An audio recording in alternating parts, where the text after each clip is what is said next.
This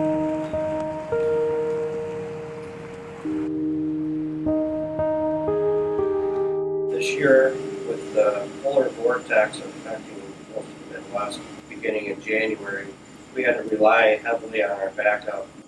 We weren't ever in that situation.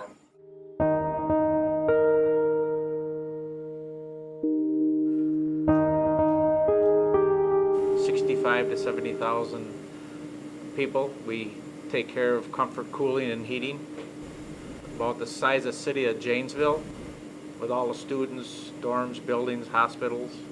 The natural gas price fluctuated heavily. And this year, this winter with this polar vortex, I think there's a big wake-up call, throughout the Midwest.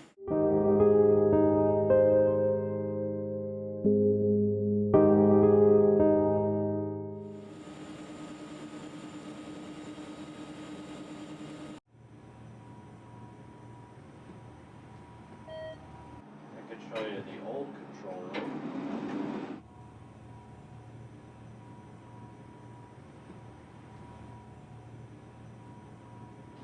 On the top of this ceiling, the roof of this control room that's full of dust right now.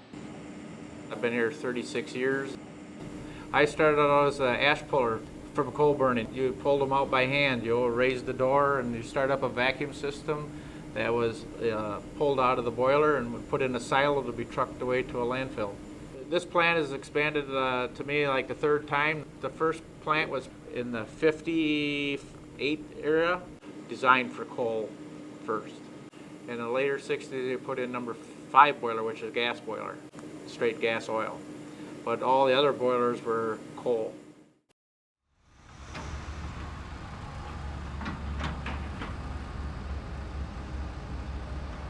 Charter Street coal plant was actually evidencing certain violations of the Clean Air Act, as well as there were water pollution issues too from that.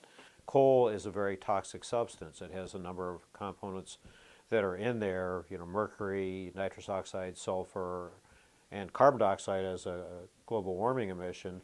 Particulate matter and the sulfur dioxide is what leads to asthma and really high respiratory illness problems near the coal plant, and then mercury can lead to problems in developing infants. The university had made some improvements to that, put in actually several millions of dollars into improvements, and at that point when they're making those improvements, our reading of the rules was that that triggered requirements to update the air pollutants.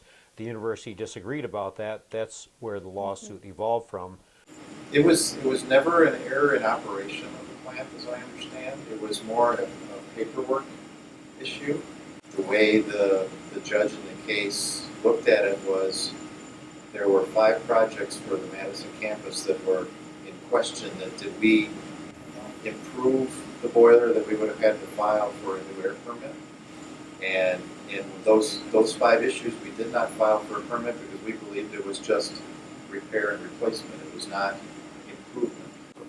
It was like a basin out there where the coal sat in, so if it rained, it was contained in a basin, so there was no runoff out wherever. It was contained and run into the sanitary sewer system. There is emissions from the dust and stuff like that. Any fuel that you have is not environmentally free.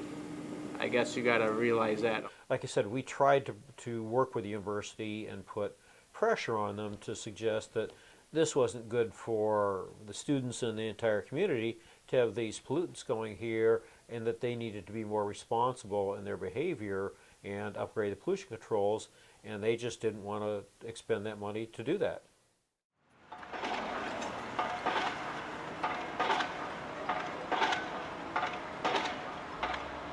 The governor funded a project for $250 million to build a biomass plant. That project went through the selection process to hire a constructor and an engineer to build that. They did preliminary design for a biomass plant. They were getting very close to procuring the boilers for the biomass. There were studies done on increasing the rail corridor through here for increased deliveries of the biomass by rail car.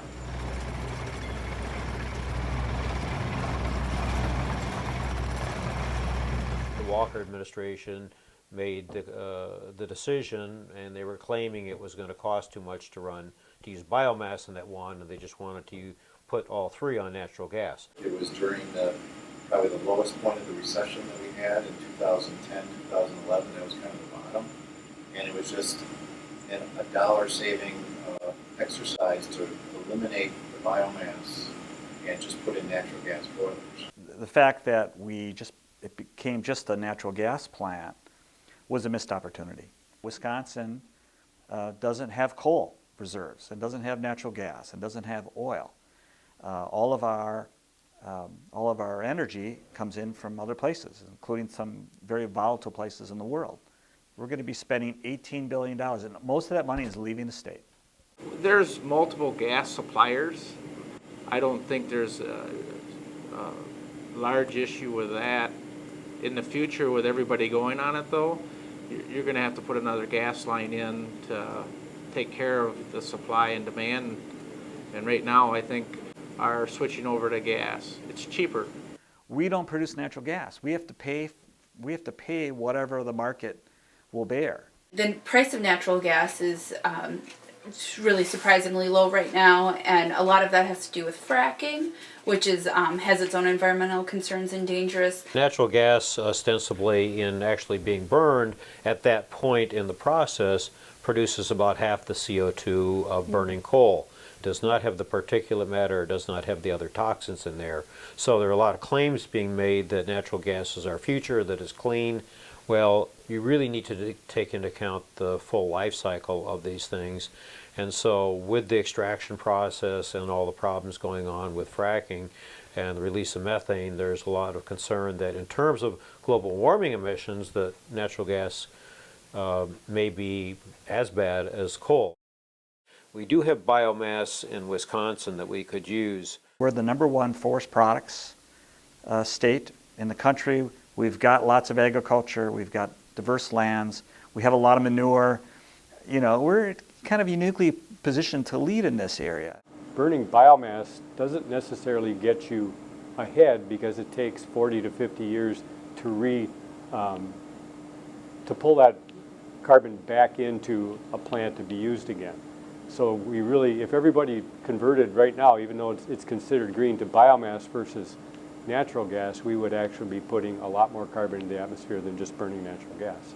My sense is, you know, plants are removing carbon dioxide and then you're releasing it when you burn them. So that to me is kind of a revenue neutral approach. And there are various discussions that go on too about what that would mean in terms of pollution and the net CO2 and so on emissions. You know, we might well be better off with some biomass instead of the natural gas. Because with agricultural products, you have the fertilizers and whatnot. That's the difference in technology of the insides of the boiler. With the fertilizers and things like that, when you burn that, it's much more sensitive to the tube structure and the materials inside the boiler. That's why we can only burn a small portion of it because of the cost of the boiler. 15 carloads of pellets twice a day would have to come on a maximum day, plus the additional emission reduction equipment that would have to go on out there, more bag filters, and then taking out the ash from the bag and the filters, and everything would have been a lot more traffic.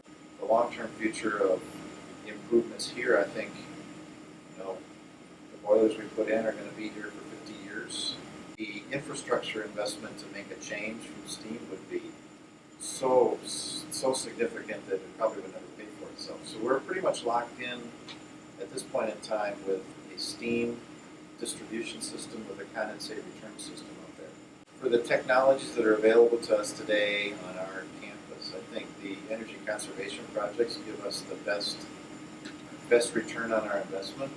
Try to work to increase the energy efficiency of all of our buildings. In other words, first take all of our student, staff, and faculty and say only use what you need when you need it. Don't leave anything on, shut everything off. The second thing is upgrade all the end use points to make it so that none of the energy escapes. Then put in the most efficient delivery systems. Energy efficiency is still the best and most cost-effective approach to reducing global warming and climate change. the cheapest power is the power you don't use. So that's the first thing to do.